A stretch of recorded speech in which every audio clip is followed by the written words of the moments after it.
suddenly puts them in an elimination game when a whole other suite of factors would be coming in terms of nerves and the pressure from the public. So I do expect them to stay completely locked in and try and replicate as much as they can what happened in Game 2. And I actually think that this game is almost the most important because getting to match point first is huge in a best-of-5 series. So let's look to see Damwon shore up their champion select and make sure they don't get caught off guard by any funny business.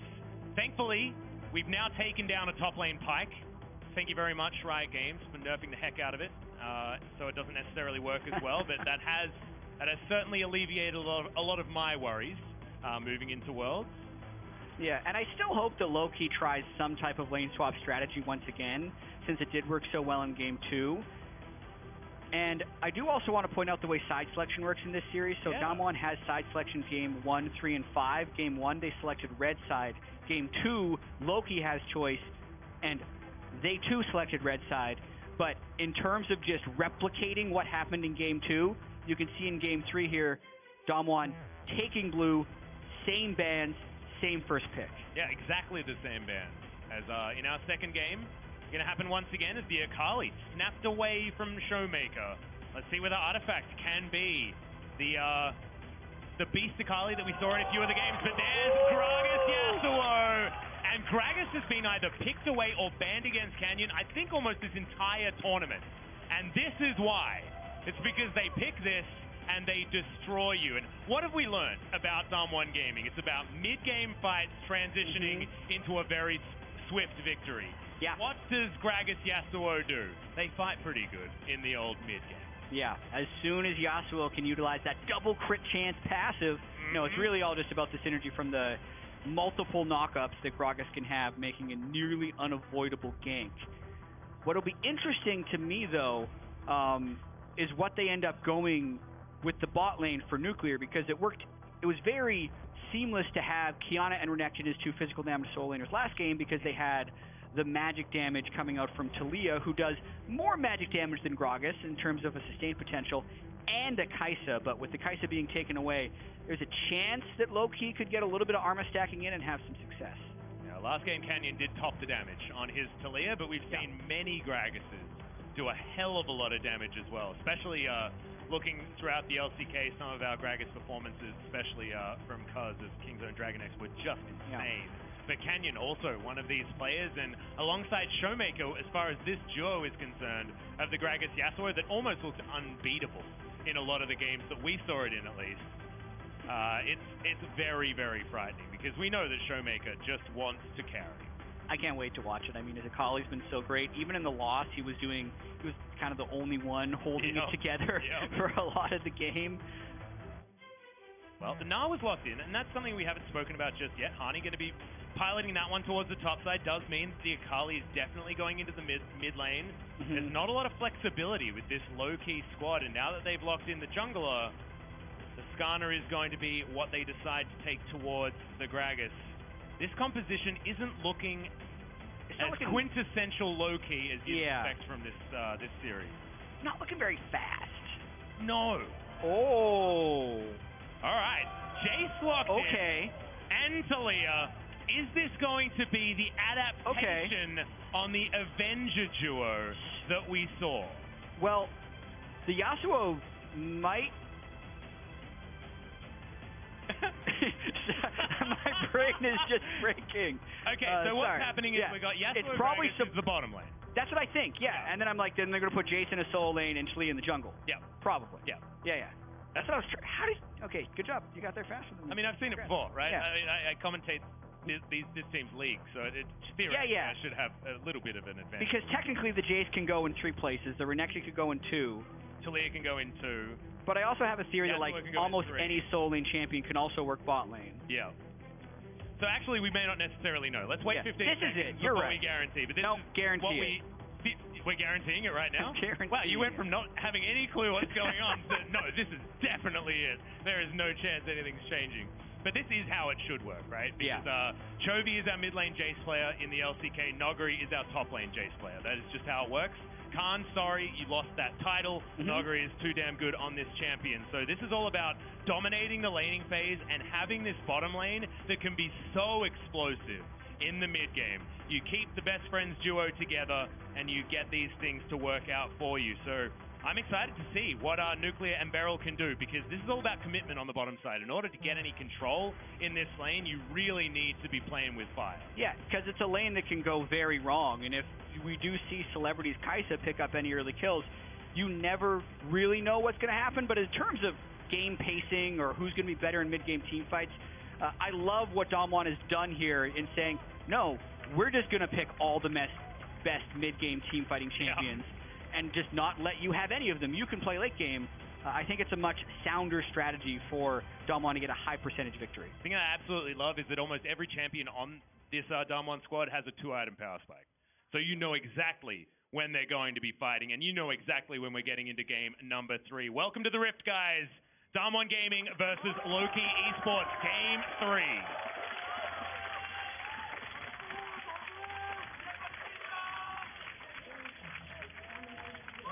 We were talking about how important this particular game is, because this brings you to match point. This alleviates so much more of those nerves moving into that game number 4 that can be so pivotal. And I love that Damwon have come out swinging in this draft with a lot of comfortable picks for a lot of their players. Yeah, I completely agree. And then it's also having a little more action even right away in this game, right? Taking the initiative to go and invade, get more deep wards, really try and shut down DNK. In game 2, they were very close to shutting down DNK in the jungle. If you remember, Showmaker stole Raptors as mid lane Kiana, and then Canyon tried the early game Talia invade. They might try something similar this game, but we're seeing a slight adaptation from Loki, who's also getting some deep vision of their own. Yep, we've got wards traded on red buffs on either side of the map. Loki now moving over to get that leash happening for the Skarner, who decided to move elsewhere, as Jat, the artist, is doing some sketching, but hasn't quite decided what he wants to be drawing. I was trying to get to our feature that you haven't seen yet. All right. Which is numbering the jungle camps.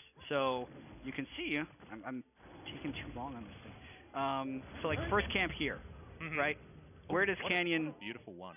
Decide to go next? He's likely just going to immediately gain top lane and then go something like second camp, third camp, and try and race to this, unless he sees something happening. But this is exactly what Damwon wants to do. To flash. That's what happens if you land that auto, get that red buff slow. Hani, no option other than flash. So this actually happened, this exact early game gank path happened in the group stage against Robo, and it was like 40 CS to 2. The difference there, though, is that Robo had touched the wave, and Naguri was able to freeze it on him. This is a flash, so it will be a large advantage, but it's not setting up a freeze in the top lane, so it won't be quite as disastrous, and we'll see if DNK ends up just showing on the red buff, since it looks like Canyon decided not to race down bot. Yeah, that is going to be a ward for Low-Key, though, and they move over towards there. So vertical jungle is going to ensue, as Venus didn't want to take that turret shot, but thankfully Aftershock is a rune, so we'll keep him alive for the moment. So a red buff is going to be claimed here, but it was a Raptor clear as well, coming in from Canyon, so able to steal away a little bit more than what DNK will be able to, assuming he's not going to immediately head towards that Raptor camp, and I think the Raptor camp would kill him if he went there. Thankfully, the Smite going to get him a whole bunch of his health back. Yeah, so Damwon actually didn't see any of this because their wards expired right before DNK ended up walking into the area. Canyon's going to have to make an educated guess here. When he does end up showing on a ward, if he shows and has red, he'll know exactly what it is, when I think he's very close to showing down in that bot river, but either way, not too much gained or lost from these early jungle choices. Yeah, not too much of a worry. They do watch the Scryer's Bloom fly along, and Beryl, his spidey senses were tingling, or his scorpion senses, I guess, as DNK has now been confirmed to have stolen the red buff, and now moving over to the Raptors as well. Canyon, if at first you don't succeed, back towards the top side and utilize the lack of flash on Hani. Could this be the first blood for Damwon this series, is the question. DNK looking to try and stop that from being an eventuality. Good Beryl flank on the wrong by DNK. side. Yeah. Has snuck in here, gets a decent stun as there's the Flash Zenith Blade. Beryl does have the Aftershock, but it's not enough. First blood once again to Celebrity. And I just jinxed it, but that is 3 first bloods in a row for Loki Esports. And coming on the Skarner as well, just so much commitment from Damwon to gank top lane and sit around top lane. They kind of let DNK wander everywhere he wanted to. Think about how that was actually a relatively risky play from Skarner when he invaded red buff, got down to 20% health at level 2, went back to river, re-invaded the Raptor camp before looping for that gank. I can see why it was unexpected for Beryl, but it does get rewarded in the first blood. Comes on down, and I think this was just brilliant timing from DNK on multiple plays in a row, which is so cool, like you were saying. So the body slam being blocked by the Skarner just spelt the end of Beryl. And winning in the 2v2, it's a pretty common thing as DNK now finds Canyon, and the entire threaded volley is soaked by the Skarner, but he has to use the flash to get himself out of the way as Artifact now down to 300 underneath his own turret, and Showmaker asserting dominance. Remember, there is no Twilight Shroud. Showmaker has the flash. He could... Oh man, it's real scary here for Artifact. He has his flash available as well, so in theory should be alright. And Grasp of the Undying is Artifact's decision on the runes. Often fleet footwork is something that you could go for if you're feeling a little bit of pressure, but wanting to have that max health as well. And Nogari's Jace is pretty good, guys. Yeah, he has... The thing to point out there is the forward percentage. He's just constantly near the other team's turret, pressuring, trying to get a larger and larger advantage, and that's why you see the most impressive thing here is the damage per minute difference. That's how much more DPM he does than his opponent. A lot of champions or roles average like 400 damage per minute, let alone have that over the other top laner. And I also want to point out, 6 minutes and 10 seconds is the first time Canyon has went on the bottom half of the map. He spent the first 6 minutes on the top side of the map. That's how much he was playing around the top side. He even has Agatha to take as well. If you have a look at Gromp on the blue side, DNK hanging around this Cloud Drake. Of course, Cloud Drake feeling a lot better here for low-key because they have a Skarner. Extra movement speed, always good. Leona as well does like that. DNK only level 5. Still patrolling, trying to keep Artifact safe. And Artifact is the carry of this team most of the time, right? He is the guy that does most of the damage, and he's now on the Akali, a champion that he is known for. Canyon's going to move on in immediately, but DNK, he's ready. Still, remember, not level 6 just yet. But Venus snaps him right out of the air. The Eclipse is in, and now they're going to turn their attention over to Celebrity. Celebrity will be falling down, but now Venus behind enemy lines looking for his way out. Is this Owen Wilson or is this Leona as Beryl's chasing after him? He's going for the execution. Ooh. And I think he should be able to do it, just waiting for as long as he possibly can. It is going to be the execution. Waste as much time as possible before pulling the trigger as well. Yeah, quite well done, letting that timer wear out. The greedier move would have been to continue to run into the jungle and try and get a recall off, but that rarely works, and it's early enough in the death timers that he'll be able to run back to lane in basically the same time, so... I wonder if that Owen Wilson call actually got picked up. Which Owen Wilson? I thought you were going to, I think Snake, Owen Wilson, like Salt Snake would have been... The actor who acted in Behind Enemy Lines, the movie. I do remember watching trailers for that movie. Yeah, I'm glad you didn't watch the movie. I didn't watch the movie. So making a reference to just a known bad movie is, that's a roughie. There's a lot of movies made that you just completely forget about the existence of until you see them on, like, your Netflix scroll wheel. Yeah. Like, wow, there's such good actors in this. How did I never hear about it? And then you remember. And the worst one is when you, you open it up thinking that you've never seen it before, and the intro is like that terrible intro that you remember not wanting to watch. As we have a look at this replay once again. Yeah, I mean, really, Venus landing that Zenith Blade is what ends up securing them the kill, but because Showmaker had channeled the teleport, which had already been burned by the Akali, it kind of gives them at least a 1-for-1, and then... Let's see if Beryl was in experience range. So even though he doesn't get gold, he does get the experience for it, so... That's decent in keeping him alive in this game because they don't want to necessarily fight until they can at least match 6s down bottom. The thing that I really like as well is that Beryl was the one that went after him. So you're not actually wasting any time farming because the entire bottom lane was dead. So the Yasuo Nuclear was able to get around that bottom lane, clean up all those minions, get the minion waves into exactly where they needed to, and Showmaker didn't waste any time. He moved straight towards the mid lane again. So just good clean play as far as making sure that no resources went to waste. But it is still low-key, with an advantage as far as kills. It's not in terms of gold. We've gotten used to seeing this so far. You just need to be that little bit more ahead than you otherwise think you need to be.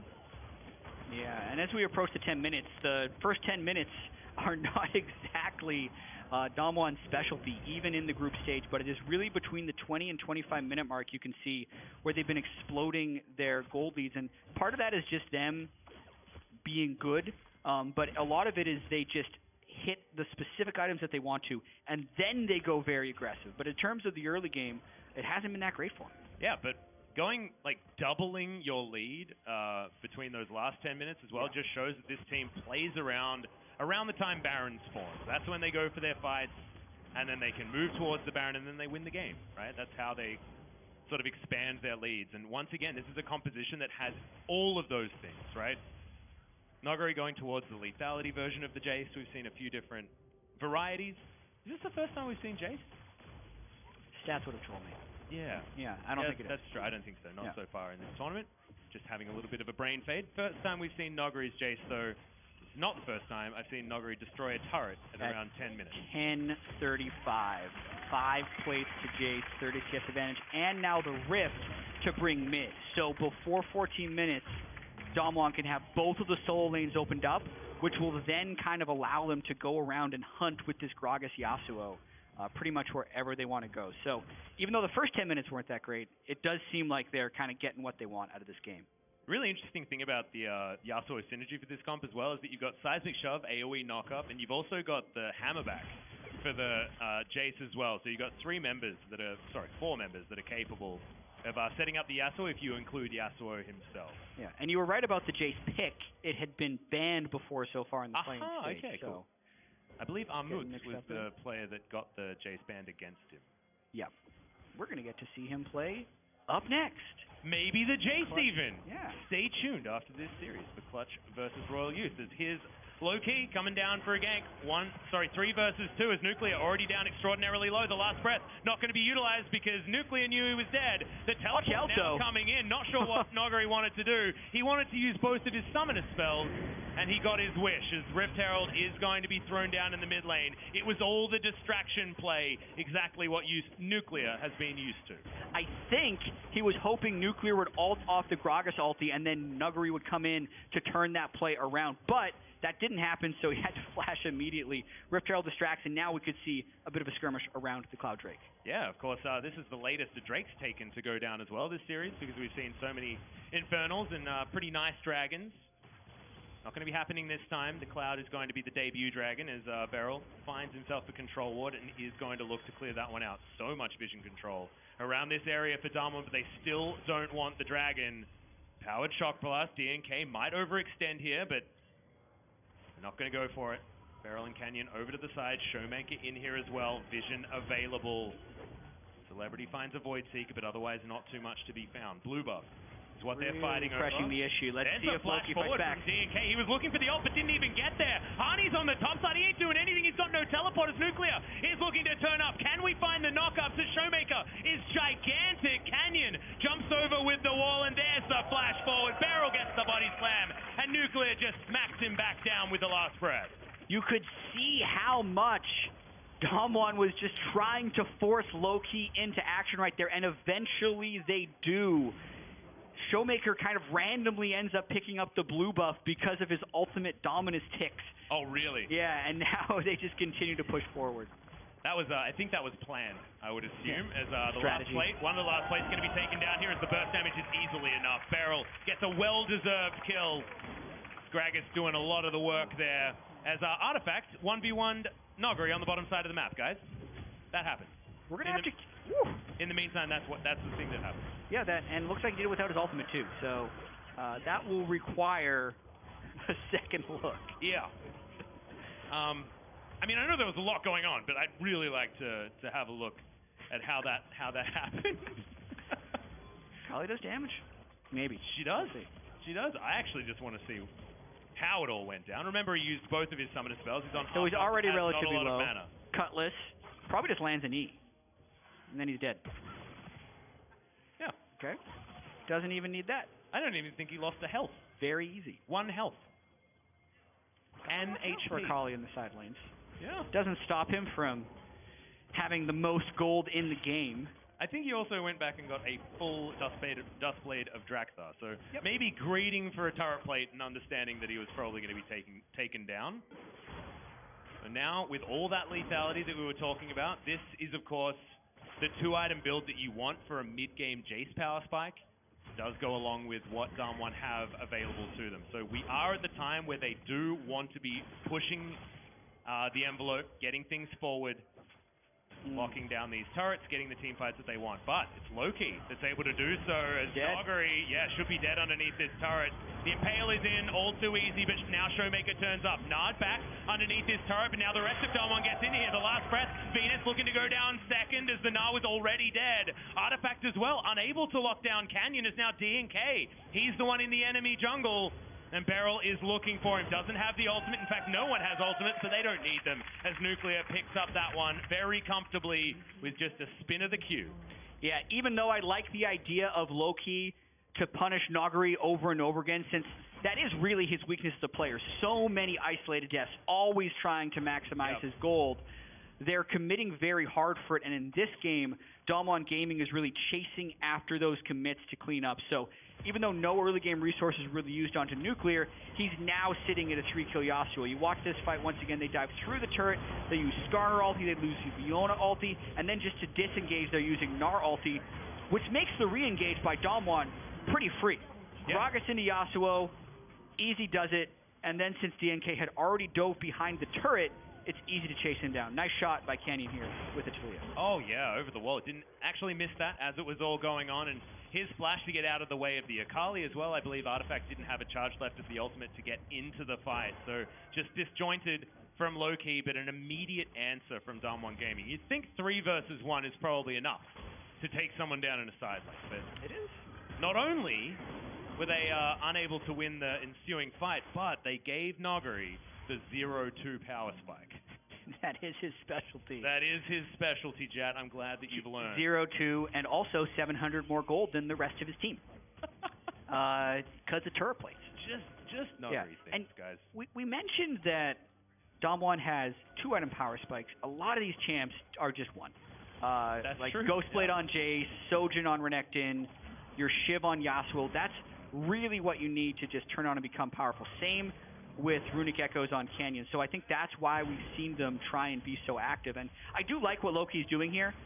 They're just trying to chase for kills to break the inevitability of all this side lane pressure that Damwon's comp can put out. But if any of those initiations go at all wrong, like we saw the 3-man get countered, and then this other 3-man just now completely miss on Showmaker, they lose so much around the rest of the map.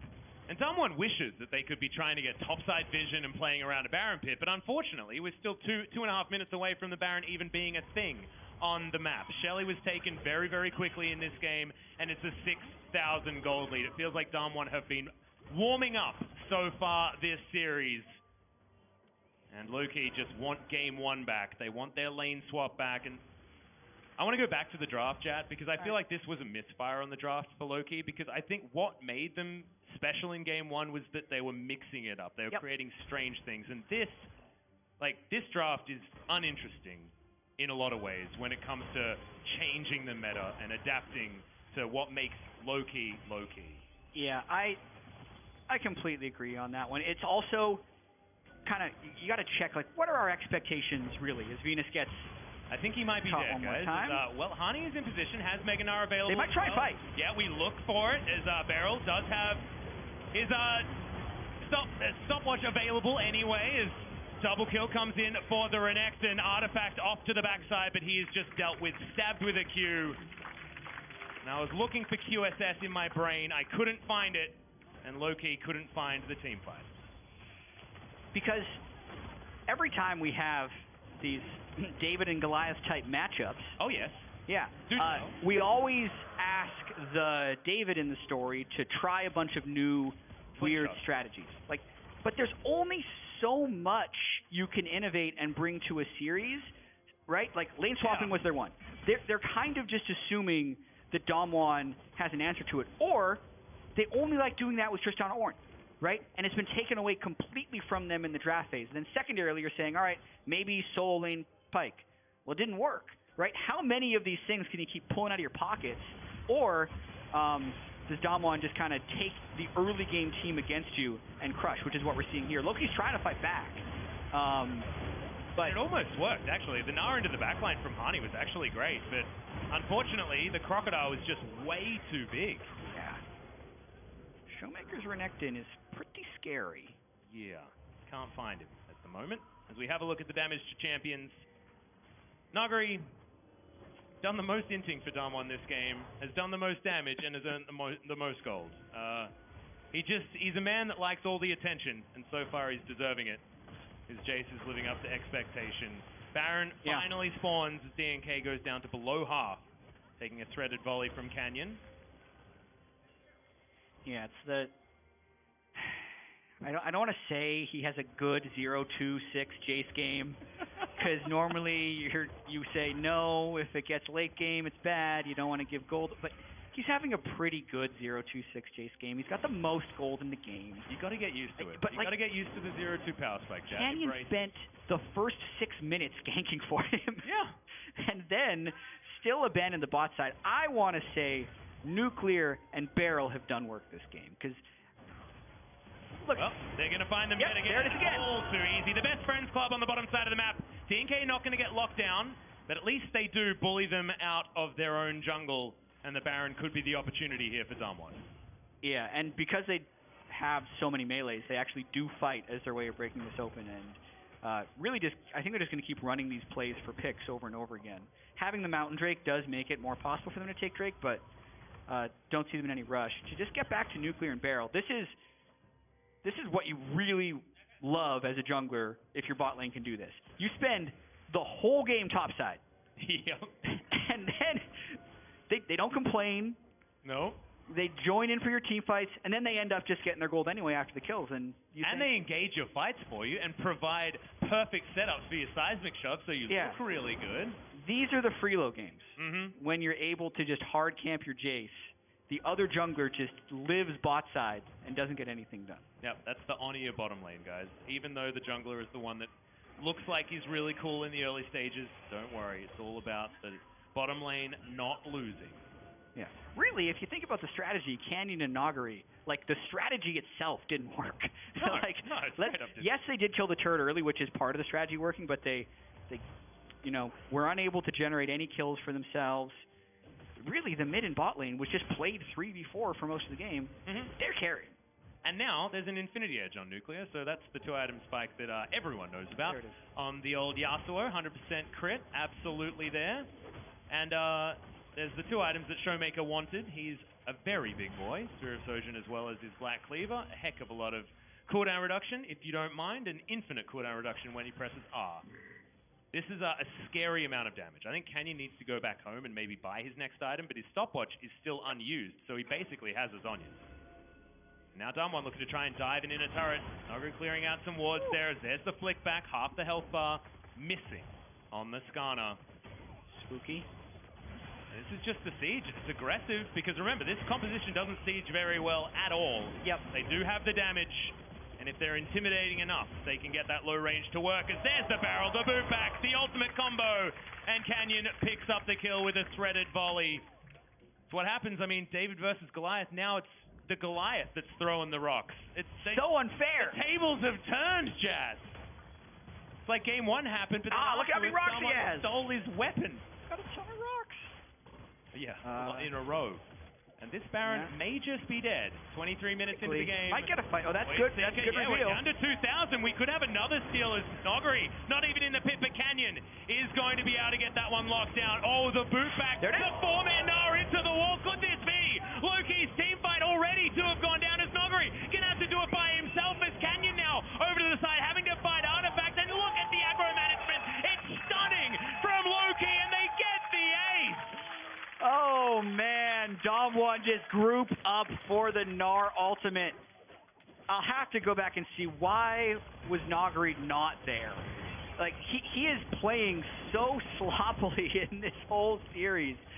They picked DNK as the jungler. Maybe Nogari wanted to go back for some mana. Yeah. And then he just teleports in way far away from the rest of the team. I really put this almost entirely on Jace, because if this was a 5v5, and the team didn't have to all hide in the back of the pit for the Gnar, and they could actually pull back out for a real fight. I don't think this happens. Celebrity doing a very good job ulting away from Nagri at the end of this fight. Yeah. To pick up the kill and keep it really just completely invalidating the Baron. The Baron power play is over. Yeah, there is no Baron. Baron's gone. It's dead. It's over. 5,000 gold is the lead for Damwon, but you wouldn't expect it. After a fight like that, you saw Celebrity's damage just huge. The way he kited Nagri at the end there is the reason why they were able to win, because they were really low health bars, right? He insta-kills the Kai'Sa in one of the iterations of that fight. It's a theory that could have been a quadra kill for the Jace. It wasn't the case, though. He was able to trade 1-for-1 at the very end in that isolated moment. And that means that Celebrity dies, but all of Damwon is the trade. And which, by the way, is not worth it. Yeah, because it leaves the window open now for Celebrity to carry. Yeah. Right? We do have a bot lane Yasuo. We don't have the same type of sustained damage threat that you get from the 3-item Kai'Sa. Still 6,000 gold lead, still, Damwon macro versus Loki macro, and Loki says they just go for kills for their general strategy, but getting rid of the Baron and winning that fight gives them a bit of a chance. Well, Nagri has to flash to get out of the way of the solar flare. Couldn't proc his Edge of Night fast enough. Presses all of those buttons as quickly as he can, but Damwon looking like they're scattered a little bit. Not their true, well-oiled, coordinated selves. The Baron no longer a thing to fight for. The Mountain Drake was taken by Loki as well. Still have to wait 3.5 minutes for that objective to be on the board. And Damwon are looking for poke damage with the Jace, but he's the only member of the squad, apart from, I guess, a Gragas that can really help with that. And even then, it's not necessarily working, because there is a fair bit of ability to soak here. Venus stands in front, presses W. Things feel all right. Yeah, and if Skarner and Gnar are both built up towards potentially Rand wins, or even just armor health items like a Dead Man's Plate or something, they'll be much more resilient to Damwon. Because like we talked about, hey, what's their bot lane going to be? They do need to worry a little bit about damage spread later in the game. They do that. Technically, their 3 main carry roles are all physical damage, and if Canyon misses his skill shots in a fight, it's a front line that's going to be relatively difficult for Damwon to take down. Well, you can see that gold graph certainly fallen back. See that little spike there? I believe that was just as the Baron went down. And then immediately, we had a bit of a change. 9.5k gold would be a massive throw. Yeah. We're not there yet, though. They still have control of pretty much the whole map. Yeah, I wouldn't go applying for baseball teams or anything like that yet. Damwon, not necessary, as the all vision around this Baron pit is certainly belong to them. We've got identical spawn timers down to the second on the Dragon and the Baron, which is cool. I'm trying to move look at them back both at the same time, to see right? if they actually are completely identical. I think they seem ridiculously close. Because these timers are automatic. It's not like someone pressed start on both of them. I'm pretty sure they're automatic in the spectator class. Does the circles help you pay attention? Yeah. It's my first use of Is circles. the one on the right a little behind? I think the Baron's a little bit earlier. Okay. I think if you were going to objectively go to the one that spawns first, it's the Baron. Yeah. But, Okay. Get rid of those circles now. I'm a little bit excited. There's my first circle. Yeah, it's almost like the game where there's a square bouncing around on the screen. You're trying to wait for it to the corner. I've never seen timers this synced in my life. I know. This is amazing. And the kills are the same. Oh my. Both teams have a Mountain Drake. And the scores are the same. And the turrets are completely different. The Drakes are completely different. It's a disaster. Yeah, 1-1, 11-11. Yeah. Oh, wow, for a second. Oh, yeah. We had 1-1, 1-1, 1-1. Just binary, everything. I don't know, man. Maybe there's some trickery at work. Speaking of trickery at work, Jad, I want to bring it back to the game just a little bit and look at the warding here, because you can see that line of control wards that Damwon have set up. This is the suffocation that Damwon are capable of in the mid to late game, where they just make sure that there's just a whole bunch of your jungle camps that you're not allowed to take. Yeah, and I wonder, Loki would have to take a big risk here if they wanted to just rush Baron, because I'd expect Damwon to just have Baron vision and then have someone go kind of lazily take Mountain Drake. Mm-hmm. So you'd have to guess, right? As that happens, Loki is kind of guessing, but there's a high chance to get caught out here. Oh, DNK once again down to half. It's another barrel to come back. The last breath, and into the death chamber goes the Scorpion. Yep. Yeah. But no one was moved to the Mountain Drake. Damwon kept 5 people completely around the Baron That's pit. true. So Loki and Loki couldn't check. They could trade the Mountain Drake for the Baron here as well, so all is not entirely lost. I think they want to fight, though. Yep, Weird as well is going to get rid of a few, but Venus will have the ability to throw over the land if he wants to, but they've already lost the Baron. No chance. There's no smite available, and now 5 versus 4 is not a fight that Loki wanted to take. Good empowered shock blast there from Nogari. As I believe at least one person will head down, grab that Mountain Drake, and now continue the push here for Damwon. It feels like they've had one hiccup, that they've pulled things back. Yep. Critically, Nogari didn't teleport back to base to finish his item while his team was doing Baron. And then that resulted in Damwon not all dying after taking the Baron. This power play might be better than the first one. I think it will be. DNK really far ahead of his team there. I think Loki would have wanted to be more grouped right there and definitely needed Gnar with them if they're going to be doing a face check like that, and is easily punished by Damwon. Yep. So pretty elementary play there. They grabbed themselves that second Mountain Drake very easily. And now it's Nuclear building towards his more of Mount Mortius, the 5-item. Yasuo incoming. It's getting very scary. GA is done for Showmaker. He is gigantic. And now Black Cleaver for Nogari with Mercurial Scimitar completion away from this Jace being 6 items. And I could keep listing off the item spikes, but I think you guys understand that this is a Damwon that is well and truly ready to fight and ready to win this game, and they now have a Baron buff in order to do so. Loki need a desperation team fight, and they need it to be heroic. Yep, and I think they should probably go for it pretty soon, especially since they were unable to keep the minion wave dead and will be losing this inhibitor soon. Or they can wait for another 4-1 opportunity, so eventually Showmaker or Nogari will be off in the side trying to do damage to a turret. Right when he shows there, you want to try. It's just everything's really hard because they also don't have any flank wards to teleport in behind. Well, having like only 2 champions that are pseudo-ranged is a problem, which is why these inhibitors are difficult to take down even with a Baron. Yep. But it will eventually go, I say difficult to take down, but with a 9,000 gold lead, this should be a steamroll, right? But it wasn't the case. Yeah, they have 3 cannons that ended up grouping up for that one. That's how long they held that minion wave there. Nogari's still using it, like boosting up these cannon minions with the Baron buff. Finally, Celebrity gets there, but goes down to half health by just an empowered shock blast. Oh, so pretty how the 3rd wave just arrives as the 2nd one crashes. It's like a cooking show, isn't it? This is the one I prepared earlier, talking about minion waves. This time, Damwon take down this inhibitor. Inhibitor turret first, we're playing it by the book, but in goes Celebrity. He's going to start this fight against Nogari, but look at the burst damage, the flash over. The hammer shot was actually what was locking down Celebrity. Brilliant stuff there from Nogari as Showmaker dives onto Celebrity there. And you can see Damwon, no one going down just yet. Finally, it's Nuclear that falls, but the health bars of Loki were all invested for one pesky Yasuo. It's turned, though, in the end, so 2 for 2 thus far as the bottom lane from Damwon did fall. Nogari wants to end. Yeah, and just stop the recall. He's just going to be jumping on top of these Nexus turrets. The Nexus is going to be the next one, and we've stopped the backs. And Damwon moved to match point in this series.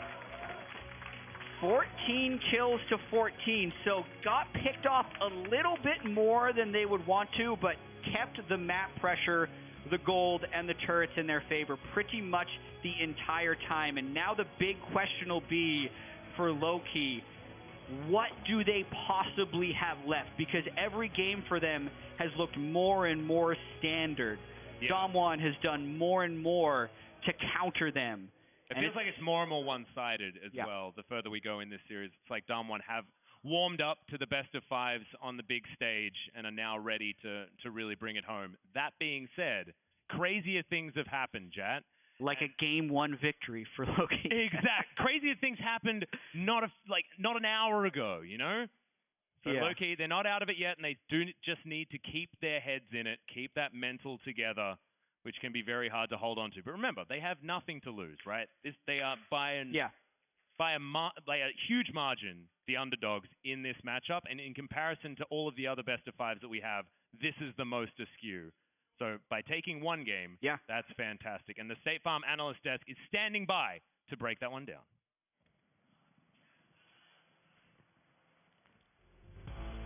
Thank you very much, Jatless. Look, 2-1 now in favor of Damwon Gaming. All credit to Damwon. Once the games have kind of become a little bit more traditional, a little bit more fundamental, as we were saying from the previous one, Damwon are clearly pulling ahead. Let's pull out the draft and talk a little bit about how exactly Damwon went on to win. It was mostly a clinical game, with the exception of the Baron. Yeah, and I think the draft is a great place to start in these conversations because it's really important on blue side to be able to have flex picks to ensure a strong draft. And Damwon is the only team that I've seen this world that looks very convincing on the Renekton flex pick. So they're able to move that into multiple areas. The reason I didn't like this draft from Loki's perspective was that they went for the Gnar counter pick into Renekton. However, we know it's a flex. We know they're probably not going to play Gnar mid, and they already had a counter in the Yasuo locked in. Like, they could just send Yasuo top. Yasuo Gragas is going to absolutely destroy that lane.